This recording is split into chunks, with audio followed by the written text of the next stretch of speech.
va pas trop montrer votre travail, mais vous allez nous en parler parce qu'on a commencé et c'était très intéressant. Le passage, en fait, ici, c'est exprimé évidemment avec le début et la fin que j'ai choisi, que je ne vais pas révéler ici, mais je cherche toujours, évidemment, la possibilité d'avoir un début et une fin significative.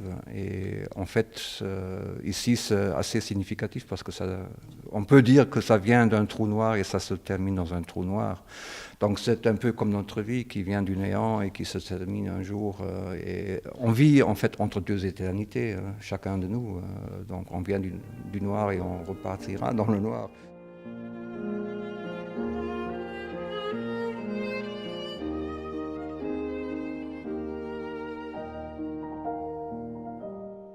Mes installations sont, comme je viens de dire, sculpturales qui occupent l'espace et qui dialoguent avec l'espace. Et je réussis à faire ça par une technique assez spéciale parce que j'utilise des lattes de bois d'une certaine longueur, 3 mètres et plus, mais j'emploie des sentiers et je les relie avec des vis. Et c'est par ce moyen-là que j'ai la possibilité de créer des sculptures, entre guillemets, donc des installations sculpturales de très grande dimension, monumentales, qui s'intègrent ou qui dialoguent avec un site, donc en l'occurrence ici avec l'intérieur du château. Mais j'aime bien ce matériau parce que le peuplier est très flexible et c'est très facile à manipuler. Et en plus, j'aime bien même l'idée que ce soit un matériau relativement pauvre. Et je réutilise aussi mes lattes, donc c'est-à-dire parfois ça rentre aussi dans cette réflexion du passage du temps, que souvent en démontant les constructions, je garde ce qui est encore intact et je réutilise ça pour une deuxième installation ou parfois une troisième. Et ainsi, je donne vie, une nouvelle vie à un matériau qui a servi à déjà autre chose. Ça rentre dans cette idée de cycle de vie.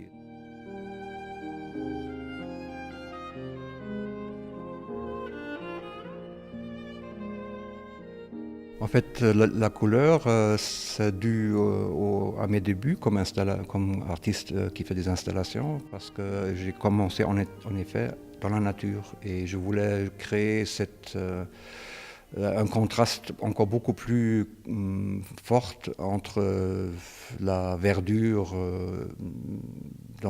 c'était dans un parc aussi, dans la verdure des arbres, des feuilles, etc. Et le bois qui est le côté en fait humain, si vous voulez, dans ce dialogue, parce que les arbres, c'est la nature, ce sont des formes arbitraires, les branches qui pendent comme elles veulent, et ma construction est réfléchie, elle est faite avec le même matériau, le bois, parce que le bois, c'est pas autre chose que des arbres morts. Et c'est le même matériau, mais ce sont deux différents états, si vous voulez, du même matériau.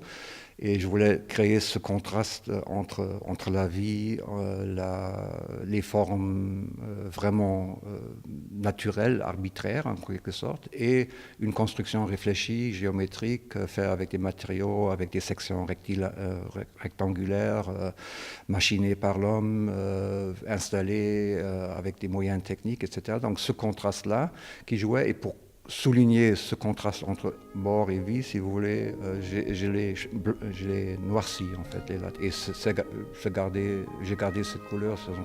Les lattes sont toujours noires en général. Je n'ai pas vraiment envie de donner des explications trop poussées ou des interprétations de mon travail. Je peux donner des clés, mais c'est chaque personne individuellement qui doit ouvrir la porte lui-même. Vous parliez de musique tout à l'heure, on a parlé de musique juste comme ça, comme référence. Moi, ça m'a fait aussi penser à de la danse, mais souvent la sculpture. Ça vous dit quelque chose? J'ai fait une très grande installation il y a 5-6 ans en Bretagne, dans une très grande chapelle, dans le cadre d'une manifestation qui s'appelle Art dans les chapelles. Et je me rappelle très bien qu'il y avait des visiteurs qui sont entrés et tout d'un coup, c'était des adolescents, et tout d'un coup, une des filles a commencé à tourner et à danser, et elle a dit « Ah, ça me donne envie de danser ».